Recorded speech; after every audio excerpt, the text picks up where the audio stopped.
আসসালামু আলাইকুম। আপনারা দেখছেন আমার ইউটিউব চ্যানেল স্বর্ণাবিলা এবং একই সঙ্গে ফেসবুক। তো এখন আজকে আমি ছাত্রদের সম্পর্কে আমার দ্বিতীয় বক্তব্য বলবো। গতকাল আমি প্রথম পর্ব ছাড়ছি, আজকে আমি দ্বিতীয় পর্ব নিয়ে কথা বলবো।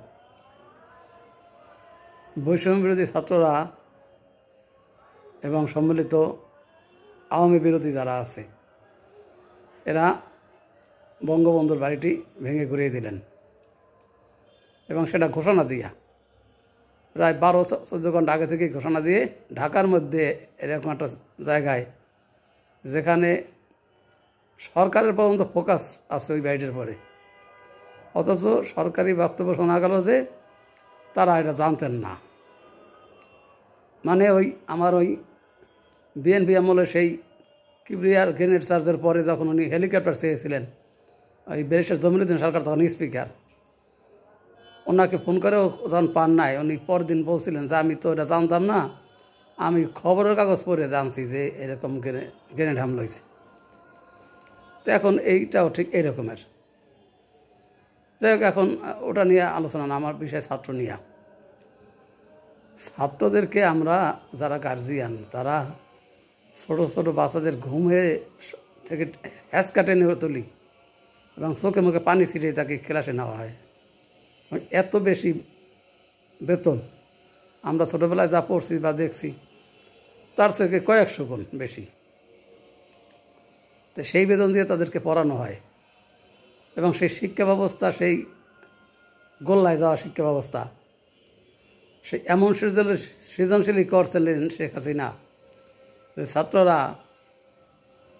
একদিকে বলা হয় বইয়ের বোঝা সইতে পারে না, কিন্তু বইয়ের বোঝা ঠিকই ব্যাগে নেওয়া হয়, কিন্তু ছাত্রদের শেখানো হয় কি ডিম ভাজা, খিচুড়ি রান্না, ঠোঙা বানানো এবং ছাত্রছাত্রীদেরকে নিরাপত্তার কারণে বাবা মার গিয়ে ক্লাসের সামনে বারান্দায় বসে থাকতে হয়, অথবা ওই নির্দিষ্ট টাইমে দিয়ে আবার আনতে যেতে হয়।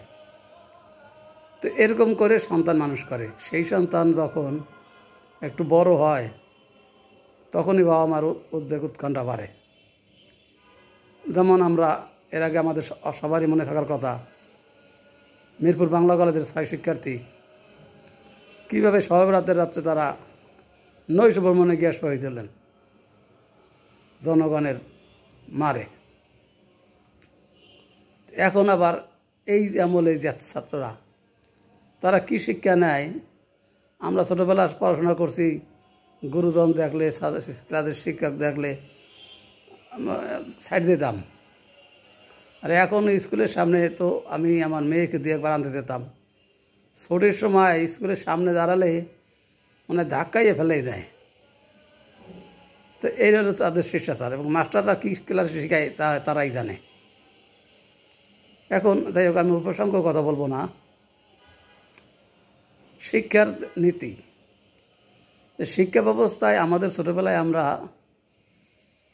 মেট্রিক পর্যন্ত, ক্লাস 8-এর পরে বিভাগ শুরু হয়েছে, যে যে বিভাগে যায়, science, arts, commerce, agriculture, science. এখন ওখানে নবম দশমে একই বই ছিল এবং বোর্ড প্রশ্ন পড়া হতো, শর্ট প্রশ্ন, এসব দিয়ে প্রশ্ন আসতো বাংলায়ও এবং ইংলিশেও। সেই voice of the Hispaniola, 3 question, Gettysburg address, আবার বাংলা সাহিত্যে যেমন প্রভাস বন্ধু, তারপরে ফটিক, উপন্যাসে যেমন ছিল শরৎচন্দ্র, তারপর লালু সালু, যেগুলো ছিল শিক্ষামূলক এবং এটা ছাত্রদেরকে প্রচুর পড়াশোনা করতে হতো এবং প্রচুর লিখতে হতো, যার জন্য তাদের যেমন ছিল মেধার বিকাশ ঘটত, হাতের লেখারও একটা চর্চা আসতো এবং তারা পরীক্ষা ভাই বা লিখিত পরীক্ষায় দক্ষতাদের সাথেই তারা পাশ করতো এবং ওই আমলের শিক্ষা ব্যবস্থাটা একটা স্বর্ণযুগ ছিল আমি মনে করি। যখনই সৃজনশীলের নামে এই যে গোলমারা শিক্ষা ব্যবস্থা আসলো, ছাত্রদের তো পড়তে হয় না, তারা তো সেই টাস খেলা, আড্ডা মারা, দাবা খেলা, এই যে খেলাগুলা জাতীয় আন্তর্জাতিক পর্যায়ে যায় সেটা ভিন্ন কথা, কিন্তু আরও কতগুলো খেলা আছে যেগুলো সমাজকে কলুষিত করে।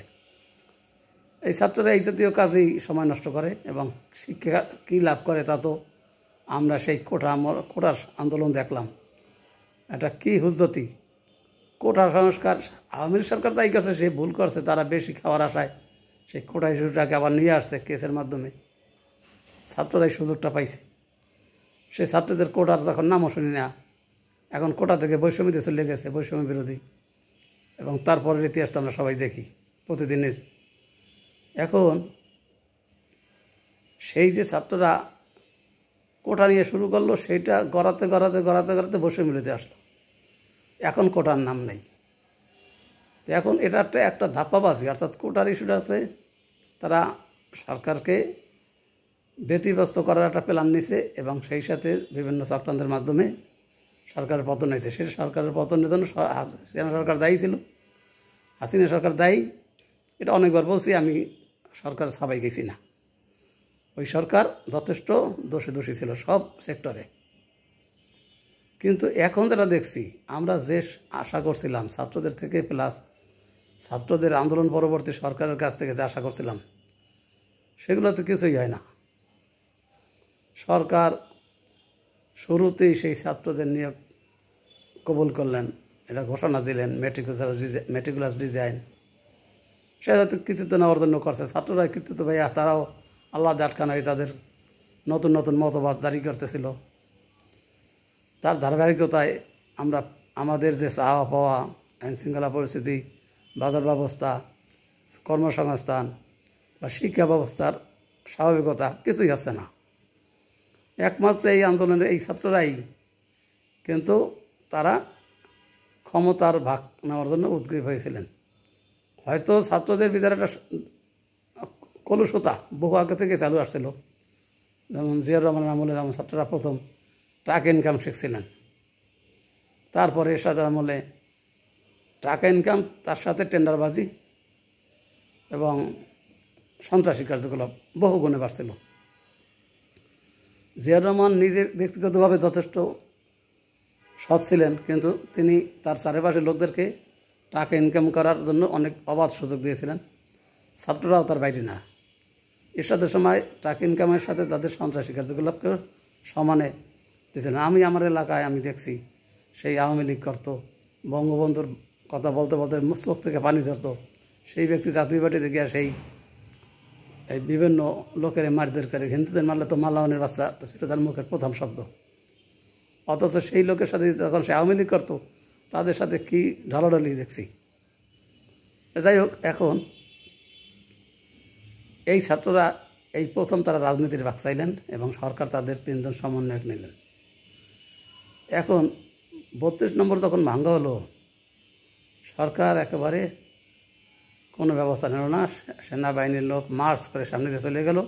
বোঝা গেল যে সেনাবাহিনী এদেরকে প্রোটেকশন দিতে গেছে, ওই মবের কিছু বিরুদ্ধে কিছু করতে যায় নাই। কিন্তু একই সেনাবাহিনী গাজীপুরে, ওখানে তাদের আচরণ সম্পূর্ণ ভিন্ন, একেবারে উদ্ধার করতে গেছে ছাত্রদেরকে। এখন ছাত্ররা বাংলাদেশের কোনো জায়গায় প্রমাণ নাই যে কেউ মবে গেছে বা কোনো জায়গায় মারদঙ্গা করতে গেছে, বৈষম্য বিরোধী ছাত্ররা আবার ওই খবর পেয়ে কোথাও উদ্ধার করতে গেছে বা নিবৃত্ত করতে গেছে, এরকম কোনো প্রমাণ নাই। গাজীপুরে তারা এই কাজটা করতে গেছেন তাদের বক্তব্যে, যে ওখানে ডাকাতের নামে কিছু হয়েছিল বা কোনো একটা গণ্ডগোল হচ্ছিল, ওরা কাছে সাহায্যকারী হিসাবে। তো এখন সরকার আবার সেই সাহায্যকারীদের দুর্দশা শুনে আবার উদ্ধার করতে সেনাবাহিনী পাঠাইছেন। তো এখন দেখা গেল এ জায়গায় সরকার একেবারে সারাদিন চোখ বুজে ছিলেন, আর ওখানে খুব সতর্কতার সাথে, দ্রুততার সাথে তাদেরকে উদ্ধার করতে গেছেন। তো এটা সম্পূর্ণ বিপরীতমুখী একটা কাজ, মানে একই ব্যক্তির 2 নৌকায় পা দেওয়া। এইদিকে ফিরে বলছেন এই কথা, আমি এটা করছি ওইটা করছি, ওদিকে বলছে আমি এটা করছি, মানে উল্টো কথা। তাহলে জনগণ কি এতই বোকা যে এইটাই বিশ্বাস করবে? একটা জায়গায় ঘোষণা দেওয়ার 10-12 ঘন্টায় কিছু করতে পারে নাই, যারাও গেছে তারাও ভুয়া আন্দোলন শুনে, ভুয়া স্লোগানে তারা ওখান থেকে মার্চ করে গেছে, এবং তারা বলছিল যে আমরা নিরাপত্তা দিতে আসছি। আর গাজীপুরে সেখানে তারা ঘটনার শোনা মাত্র তাদেরকে উদ্ধার করতে গেছে, নাহলে মৃত্যুর সংখ্যা আরও হতো। এখন আমি যেটা বলছি, আমি কিন্তু হাসিনা সরকারের সাবে গেছি না, আমি চাই যে যারা দোষী তাদের বিচার হোক, কঠিন বিচার হোক। তাহলে এই যে গাজীপুরের বিষয়টা, এখন অপারেশন ডেভিল হ্যান্ড, এখন কাদেরকে ধরবে? যারা মানে দেশে জুলুম নির্যাতন মাপ করতেছে তাদের, না যারা ভয়তে গর্তে ঢুকে রয়েছে তাদেরকে? তো এখন এই গাজীপুরের এটা কোনটা সত্য সেটা আগে যাচাই করুক। স্বরাষ্ট্রমন্ত্রী এখানে কুলু পেটে রয়েছে মুখে, আর ও জায়গায় তার মুখে খইয়ের মতো কথা করছে এবং গালের দুই পাশ থেকে স্যাপ সেরতেছে রীতিমতো। তাহলে এটা বুঝতে হবে কি? মানুষ তো এত বোকা না। তো এই গেল একটা। এখন ছাত্রদেরকে যদি এরকমভাবে এই যে এই সব ঘটনাক্রমে এরকম বিভিন্নভাবে ছাত্ররা মারা যায় দিনকে দিন, তা সেটা তো কাম্য না।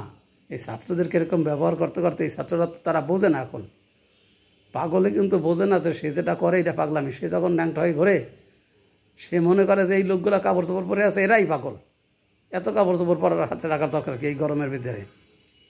আবার এই শীতে কাপড় গায়ে পোশাক পরে ঠকঠক করতেছে, আর আমি ওই পাগলের দিব্যি ঠান্ডা বাড়িতে নামে নাচানাচি করতেছে। ও কিন্তু সাধারণ মানুষকে মনে করে পাগল। এখন ছাত্রদের তো মগজ তো লাগে হয়েছে, ছাত্ররা এই তাদের ভুল রাস্তায় পরিচালিত করার কারণে তারা তো যেটা মনে করতেছে এটাই তাদের সঠিক মনে করতেছে, এবং পরিণামে তারা ধ্বংস হইতেছে। পরিবারগুলা তাদের সন্ধান হারাইতেছে। অতএব ছাত্র সমাজকে রক্ষা করার জন্য এই ছাত্র রাজনীতি বন্ধ করতে হবে। সেই হাসিনা সরকার কিন্তু এখানে একটা ভুল করছে আরও বেশি রকমের। যেমন তার গ্রামে যে সাধারণ ভোটগুলো হতো, মেম্বার চেয়ারম্যান ইউনিয়ন পরিষদের, সেখানেও কিন্তু রাজনীতি ঢুকিয়ে দিয়েছিলেন। তাতেও কত মানুষ মারা গেছে খবরে দেখতাম নির্বাচনের সময়, খুব কষ্ট পেতাম যে এখানে তো গ্রাম্য পর্যায়ে ওই সব ভোটগুলোতে তো নির্বাচনে তো পার্টি ওয়ারি করার কথা না, সেটাও করছিলেন। আবার গত বছর করেন নাই।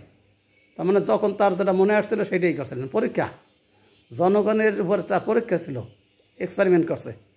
আর অনেক লোক মৃত্যুর সম্মুখীন হয়েছে, একটা সংসার ধ্বংস হয়ে গেছে। এখন ছাত্রদেরকেও তো এরকম অবস্থা হইতেছে। তাদেরকে ছাত্র শিক্ষা প্রতিষ্ঠানে ছাত্র ইউনিয়ন থাকতে পারে, ছাত্র সংগঠন থাকতে পারে, বিভিন্ন রকমের ডাকসু, ছাত্র ইউনিয়ন এরকম থাকতে পারে, যারা শুধু ছাত্রদের অধিকার নিয়ে কাজ করবে। কিন্তু পার্টি ওয়ারি কোনো রাজনীতি থাকবে না। ছাত্রদের রক্ষা করতে হলে এইটাই দরকার। এখনও ছাত্ররা, এই বৈষম্যবিরোধী ছাত্ররা বিভিন্ন জায়গায় হামলার শিকার হয়েছিল। হানান মাসুদ চিটাগাঙে আক্রান্ত হয়েছিলেন, তারপর কুমিল্লায় কিছু সমন্বয়ক আক্রান্ত হয়েছিলেন, সিরাজদি খানে মুন্সিগঞ্জের। তারপরে সেই ছাত্র সমন্বয়কদের উপর অত্যাচারের নাম নিয়ে সেই ঢাকা ভার্সিটির স্বামী হলাদারকে পিটিয়ে মারা হলো। তো এসব যাচ্ছে তো ছাত্ররাই মারা যাচ্ছে। যে ব্যানারেই মারা যাক তো ছাত্র, কোনো পরিবারের সন্তান। তাহলে তো এই ছাত্রদেরকে রক্ষা করতে হবে, তারা তো দেশের সম্পদ। এখন পার্টির এই যে রাজনীতিবিদদের স্বার্থে তাদেরকে ফেলে দিয়ে কিছু স্বার্থকে সাময়িক সুবিধা দিয়ে এই যে সংগঠনে না রাখা এবং তাদেরকে এইভাবে ধাবিত করা, এত পরিণাম ভয়াবহ। বৈষম্যবিরোধী ছাত্রদেরকে এখনও তাদেরকে সাবধান হতে হবে। তারা এই যতটুকু তাদের গ্রহণযোগ্যতা আছে এটুকু রক্ষা করা এবং তাদের এই রাজনীতি করার, জানি না তারা কী হিসাবে রাজনীতি করবে, পরিণত বয়সে রাজনীতি করুক, এটা ঠিক আছে। কিন্তু এইভাবে এই বয়সী ছাত্র রাজনীতিতে জড়িত এই রাজনীতিতে অংশগ্রহণ করে তারা কী দেবে এটা জানি না।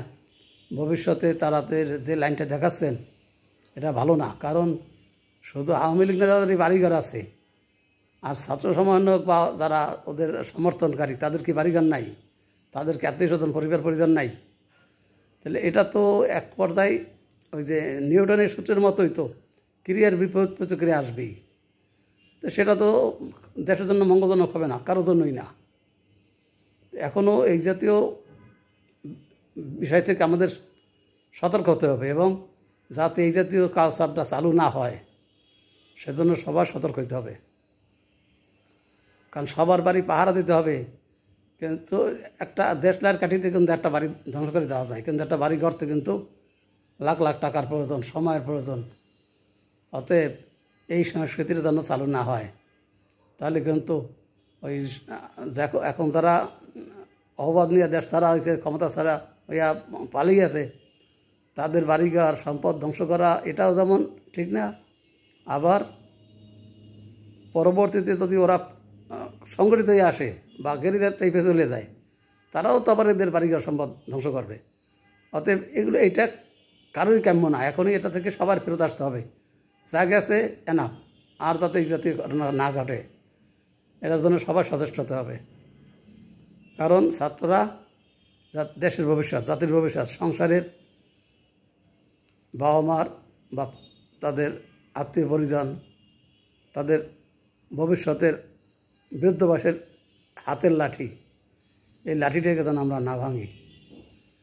বৃদ্ধ বয়সে যখন হাঁটুতে শক্তি থাকে না, পায়ে কোমরে শক্তি থাকে না, কাজ করার ক্ষমতা থাকে না, এমনকি খাবারটাও তুলে খাওয়ার সুযোগ থাকে না, তখন কিন্তু তারাই তাদেরকে দেখবে। এই সংসার থেকে যদি তাদেরকে এরকম রাজনীতির নামে, এরকম মবের নামে, এরকম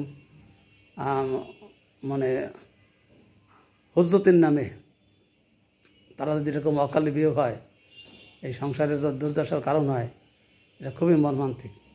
আমাদের সবার এ থেকে বিরত থাকতে হবে। আসসালামু আলাইকুম।